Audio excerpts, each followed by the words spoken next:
નમસ્કાર, હું છું આપની સાથે કિશન તિવારી. આપ જોઈ રહ્યા છો ઇન્ડિયા ન્યૂઝ ગુજરાત અને સમાચારોની શરૂઆત કરીએ આપણે મહત્વપૂર્ણ અને મોટા સમાચારથી જે હાલ ભરૂચથી સામે આવી રહ્યા છે. જે જણાવી દઈએ કે ભરૂચના મુલદ ટોલ ટેક્સ નજીક એક હાઈવા ટ્રકમાં અચાનક આગ લાગવાની ઘટના સામે આવી છે.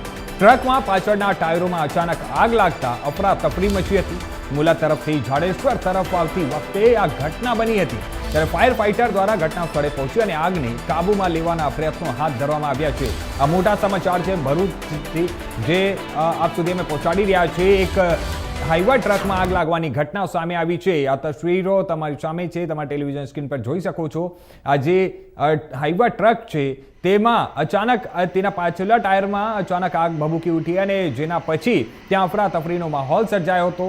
આ ઘટનાની જાણ જ્યારે સ્થાનિકો થઈ, સ્થાનિકોના ટોળે ત્યાં એકઠા થઈ ગયા હતા અને તે લોકો તરફથી ફાયર વિભાગની ટીમને જાણ કરવામાં આવી અને જે બાદ ફાયર વિભાગની ટીમ ઘટના સ્થળે પહોંચી અને આગને કાબૂમાં લેવા માટે પ્રયત્નો હાથ ધર્યા છે.